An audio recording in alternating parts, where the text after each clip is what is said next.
Imagine soaring above an open sea of rolling green mountains, their peaks fading into layers of mist.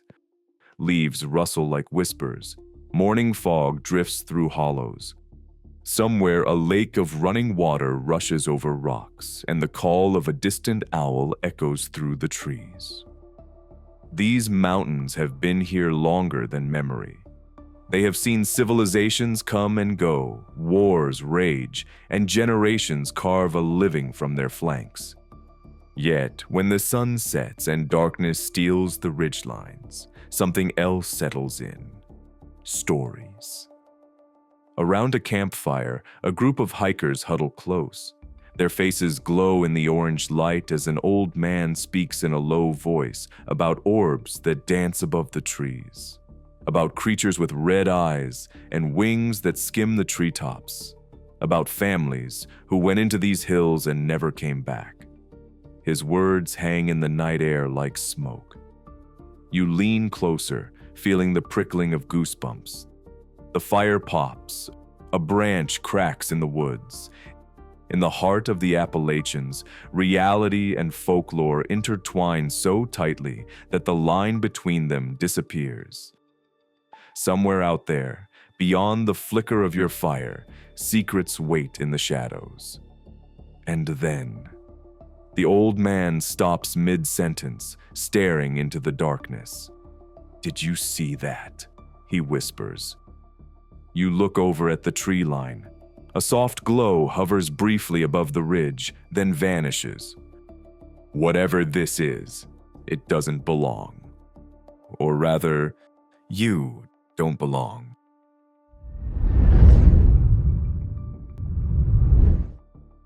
Long before any mystery took root, the Appalachian Mountains were simply the backbone of eastern North America. They are among the oldest mountain ranges on Earth, formed some 480 million years ago as tectonic plates collided. Over the ages, they were worn down by wind, rain, and time into the long folded ridges we recognize today. When humans arrived, the mountains became home to Cherokee, Catawba, and countless other nations. They hunted, farmed, and built communities along river valleys and passes, weaving the land into their creation stories. Those first peoples told of a race called the Moon-Eyed People, small, pale men who could only see by moonlight, who built forts across the Smokies and vanished before the Cherokee moved in. Early European settlers heard those tales and added their own superstitions. Isolated homesteads, harsh winters, and deep hollows bred imaginations as fertile as the soil. For generations, the mountains were a place of work, worship, and survival. They were not yet a stage for worldwide intrigue. The danger felt tangible: bears, weather, disease. But there were no whispers of glowing lights or portal worlds. Life here was hard, but it was understood. In the autumn of 1913, a fisherman stood on the edge of the Linville Gorge in North Carolina and saw something no one could explain. Above Brown Mountain, tiny orbs of red light floated up from the tree line, hovered in the night, and then disappeared. He told his neighbors. They scoffed until they saw them too. Over the next few years, sightings of these mysterious ghost lights multiplied. Hunters, travelers, and farmers swore they'd seen balls of light drifting over the ridge and exploding without a sound. News spread. Postcards were printed. By 1922, the United States Geological Survey deemed the reports common enough to investigate. Decades later, another event shook the mountains. On Father's Day weekend in 1969, 6-year-old Dennis Martin was playing hide-and-seek with his family at Spence Field on the Appalachian Trail. In one instant he was there, hiding behind a bush. In the next, he was gone. Within hours, rangers, volunteers, and even Green Berets were combing the dense forest. Helicopters buzzed overhead. Parents called his name until their voices were hoarse. Searchers found child-sized barefoot prints in the dirt, but ultimately dismissed them. As days turned into weeks, the search widened to thousands of acres, and still, not a trace. The story made national headlines and planted a seed of fear in every hiker's mind. How could a little boy vanish so completely? Official explanations came swiftly after both events, though they did little to quiet speculation. Following their investigation, U.S. Geological Survey scientists concluded that the Brown Mountain lights were simply reflections of train headlights, car lamps, and distant brush fires. They pointed out that sightings coincided with the advent of electrification and rail travel. Yet local people insisted the lights appeared even when roads were flooded and power cut. And some scientists later admitted ball lightning or naturally occurring gases could be involved. The report answered some questions but left many more. In the case of Dennis Martin, the aftermath was one of exhaustive search and heartbreaking silence. Over 2 weeks, thousands of volunteers and professional rescuers, rangers, National Guard troops, Boy Scouts, scoured every ravine, ridge, and cave. They battled torrential rain and impenetrable forests. Helicopters equipped with infrared sensors swept the slopes. Investigators interviewed anyone who had been near Spence Field. One family reported seeing a rough-looking man carrying something over his shoulder not far from the area. No connection was ever made. Ultimately, no body, clothing, or clue was recovered. The official conclusion: the boy was presumed dead, likely lost or succumbed to exposure. Unofficially, whispers of something more sinister took root. As years passed, other hikers like Thelma Pauline Melton stepped off well-used trails and were never seen again. According to her 2 friends that were with her that day, Thelma suddenly sped up ahead, near the end of their trail, and vanished over a hill. That was the last time they saw her.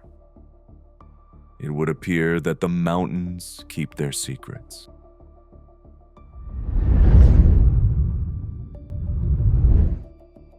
In the years since those events, the Appalachian Mountains have become a canvas for countless tales.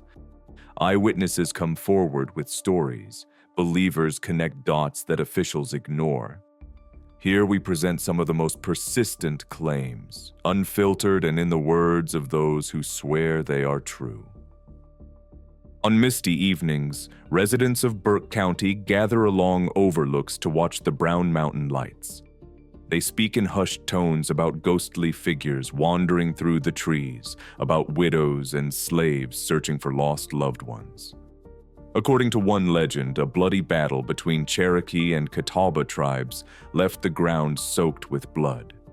The spirits of grieving women now carry lanterns, moving through the darkness as they seek their fallen warriors. In another tale, the light belongs to a slave endlessly hunting for his lost master, doomed to wander until they reunite. Modern ghost hunters say they've seen the orbs up close, beach ball-sized spheres that float silently past before winking out. Sometimes the lights explode like silent fireworks, leaving behind the smell of ozone, a mixture of chlorine bleach with metallic, sweet, and pungent tones. Some eyewitnesses insist the lights defy natural explanation because they appear when there are no cars, no trains, and no electricity for miles.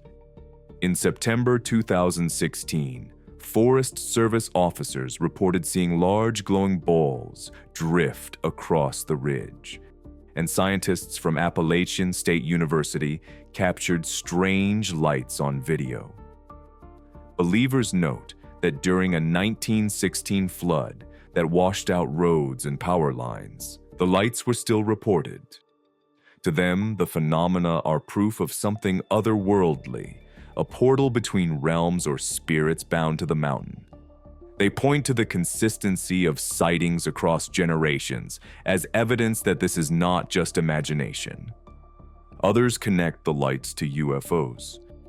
An episode of The X-Files popularized the idea that Brown Mountain is a hotbed of extraterrestrial activity. Ufologists claim to have captured unexplained radar echoes and magnetic anomalies in the area. Stories circulate of hikers encountering beings of light on remote trails, leaving them disoriented and unable to account for lost time. To believers, the lights are either the souls of the dead or visitors from the stars. But either way, they are not headlights. In 1966, the small town of Point Pleasant, West Virginia, was shaken by reports of a creature with 10-foot wings and blazing red eyes. Two young couples speeding along an isolated road said a flying man chased their car and followed them back to town. Within days, volunteer firefighters saw a very large bird with red eyes. Over the next year, hundreds claimed sightings of the so-called Mothman. The creature appeared around the abandoned TNT plant outside town, and strange phone calls and UFO reports flooded in. Then, on December 15, 1967, the Silver Bridge connecting Point Pleasant to Ohio collapsed during rush hour, killing 46 people. Many locals believed the Mothman had been an omen, a harbinger of catastrophe. To this day, visitors flock to the Mothman Museum, and eyewitnesses swear they saw something beyond a misidentified crane. Bigfoot, too, stalks the Appalachian lore. Hunters tell of hearing heavy footsteps pacing alongside them, of glimpses of huge, fur-covered figures slipping between trees. In the Smokies, they call him the Wood Booger. In other parts, the Boojum. Casts of giant footprints circulate among cryptid enthusiasts. The creature is described as shy but territorial, leaving behind massive footprints and knocking on trees to communicate. Many locals insist that the deep, ancient forests could easily hide a large primate, and that the government would never admit it. Then there are the moon-eyed people. Cherokee legends describe these pale, bearded little men who were sun-blind and only emerged at night. Some storytellers claim they built fortifications across the Smokies. Others believe they descended from Welsh explorers in the 12th century. A 300-pound soapstone statue found at the confluence of the Valley and Hiwassee rivers is thought by some to depict them. To believers, the Moon-Eyed People prove that there were other inhabitants of the Appalachians, perhaps even an underground civilization, that left behind traces and stories suppressed by mainstream history. The missing 411 phenomenon in the Appalachians has captivated thousands. Retired police officer David Paulides cataloged clusters of disappearances in national parks and wildlands, including the Great Smoky Mountains. He notes patterns. Search dogs pick up no scent. Belongings are found in illogical places. Bodies turn up miles away in terrain seemingly impossible to traverse, or they never appear at all. Supporters cite Dennis Martin and Thelma Pauline Melton as prime examples. In both cases, the victims were experienced in the outdoors or under adult supervision, disappeared within moments, and left no clues behind. Witnesses report sudden, localized weather changes during searches, a fog that rolls in unexpectedly, or a thunderstorm that halts rescue efforts. In some stories, the missing reappear disoriented far from their starting point, with no memory of what happened. Believers also note that many disappearances occur near boulder fields or caves, suggesting that natural features might mask something more sinister. Some propose portals that whisk people away or creatures that snatch them silently. Conspiracy theorists go further, claiming that the government knows more than it admits. Freedom of Information Act requests for missing persons data have been met with hefty fees or incomplete records. To believers, this suggests a cover-up. Perhaps the disappearances are linked to secret military projects, underground facilities, or entities that authorities refuse to acknowledge. The absence of answers feeds the mystery and fuels speculation that something unnatural prowls the hills. Believers see patterns everywhere. They connect ghost lights to grieving spirits, cryptids to harbingers, disappearances to portals. To them, the Appalachians are alive with forces beyond human comprehension, and every official report is a half-truth at best. Whether their evidence is compelling or circumstantial, their passion ensures that these legends endure.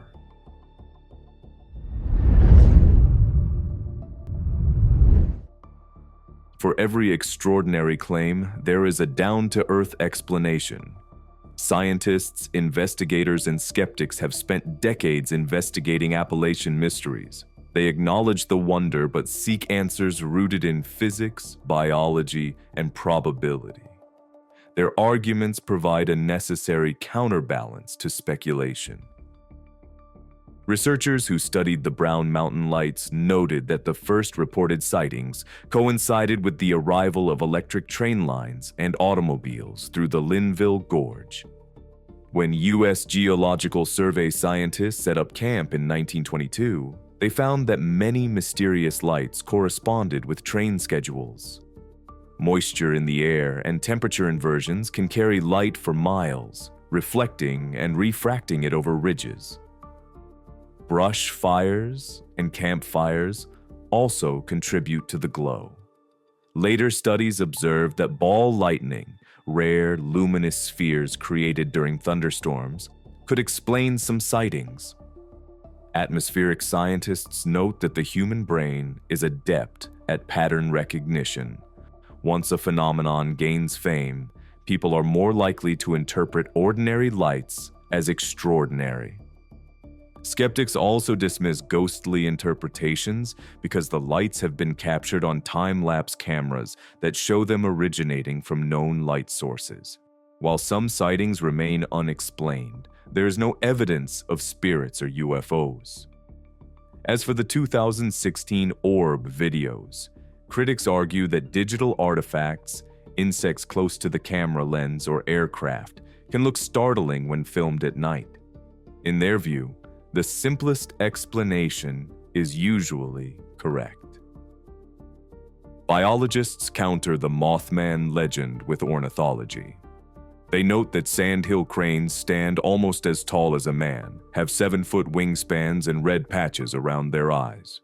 When seen in poor light or against car headlights, these birds can appear terrifying. In 1966, sandhill cranes were migrating through West Virginia. Similarly, barred owls and great blue herons can look human-like when startled into flight. Police who investigated the initial Mothman reports found no physical evidence of a monster.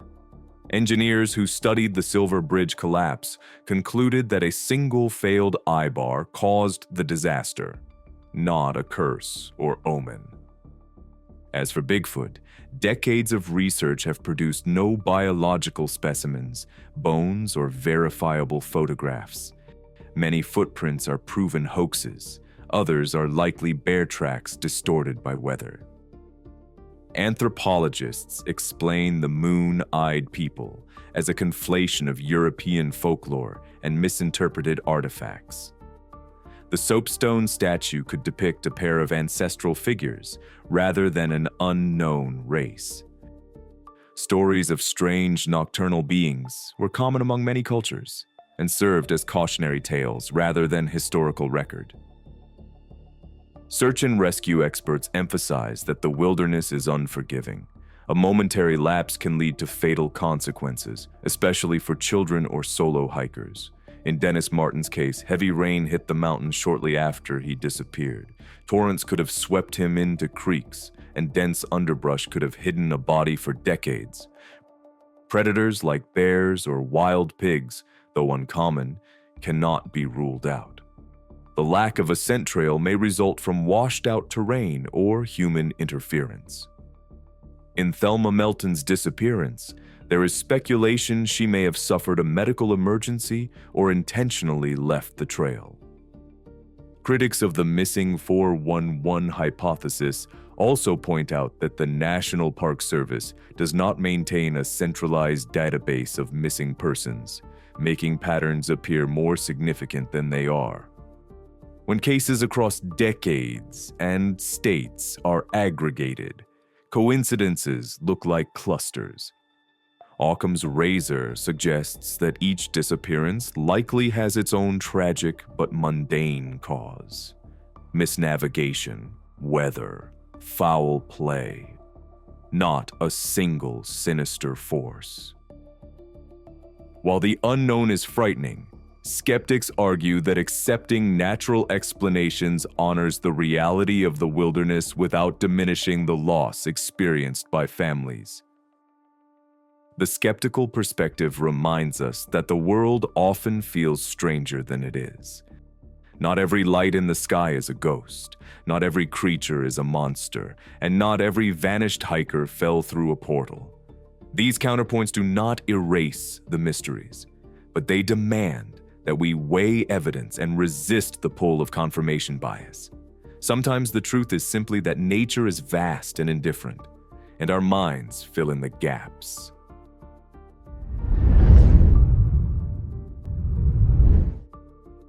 Between the believers and the skeptics lies a realm of speculation. Here, the imagination wanders beyond documented fact, blending folklore, fringe science, and philosophical inquiry. Each theory offers a lens through which to view the Appalachians' enigmas. None can be proven, but all provoke thought. Imagine the Appalachian Mountains as a lattice of weak points in the fabric of space-time. At certain locations, near boulder fields or deep caves, the veil between dimensions thins. When conditions are right, energy flows across these seams, manifesting as glowing orbs or sudden temperature shifts. Hikers who step unknowingly through such a seam might be transported elsewhere, which believers use to explain why bodies are never found. The moon-eyed people could be travelers from another realm, their nocturnal habits a side effect of different physics. Mothman and Bigfoot may be creatures slipping through these gateways, brief visitors who vanish as quickly as they appear. In this view, the 1913 Brown Mountain Lights were a leak of energy from a parallel world. The 1969 disappearance of Dennis Martin was not a kidnapping, but a misstep across dimensions. Such portals might be rare and unpredictable, triggered by geological stresses or electromagnetic anomalies. Proponents link this idea to modern theories of multiverses and quantum tunneling.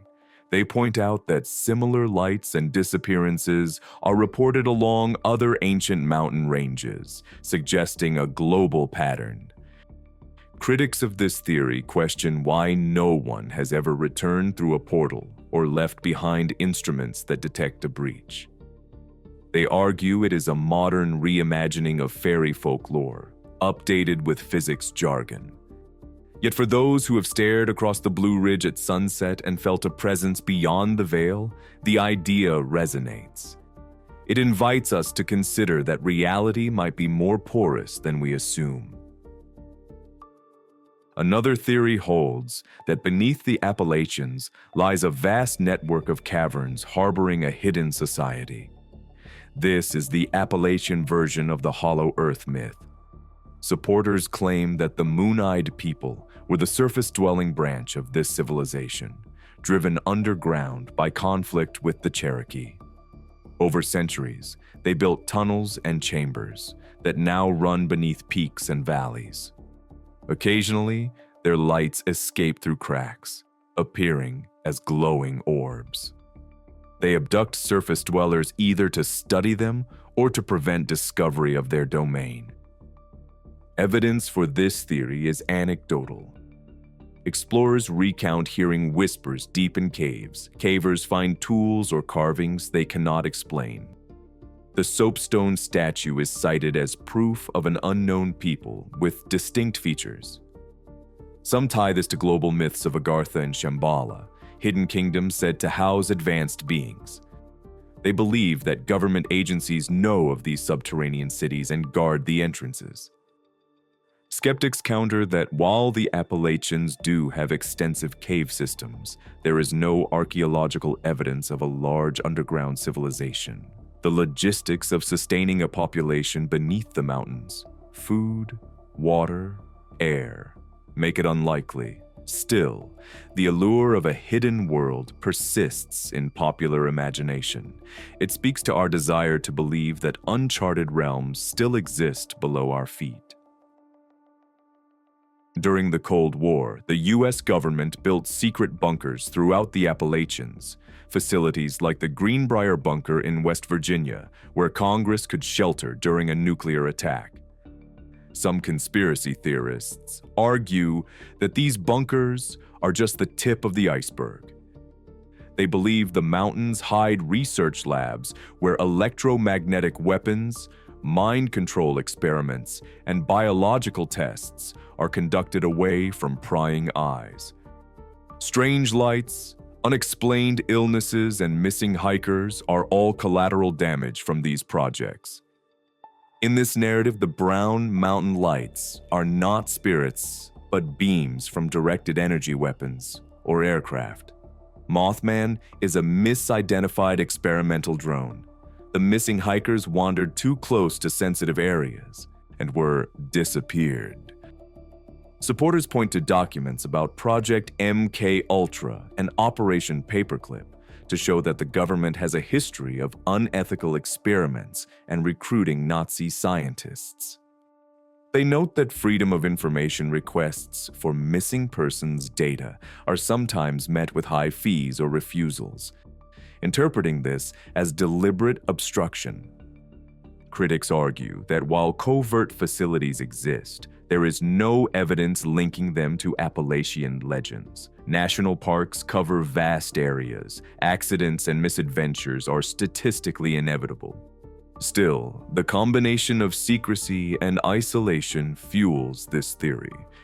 In a climate of distrust, it's easier to believe that someone is hiding something than to accept the randomness of tragedy. A more grounded explanation frames the mysteries as reflections of our own psychology. The Appalachians are a place where oral tradition is strong. Stories of phantom lights, monsters, and missing people are passed down around campfires. When a community expects to see something, it is more likely to interpret ambiguous stimuli in line with that expectation.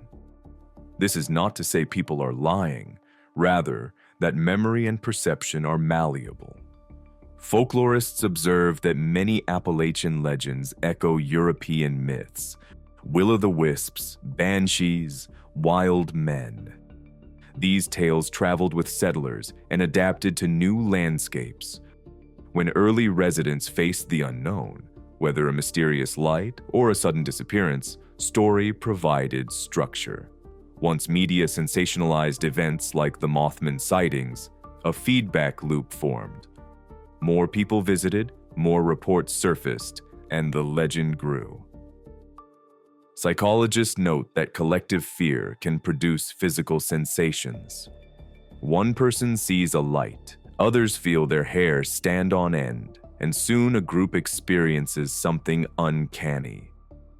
During stressful searches, searchers may misremember timelines or misinterpret signs. From this perspective, the real mystery is how stories evolve and why we crave them. The Appalachians, with their isolation and beauty, are the perfect canvas for our collective imagination.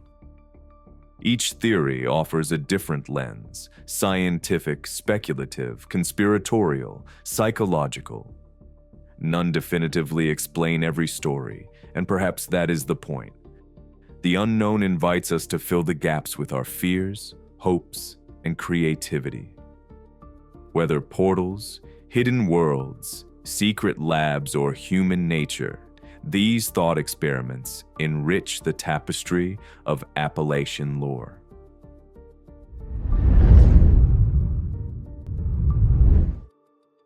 The Appalachian Mountains are more than a backdrop for ghost stories. They are a testament to endurance.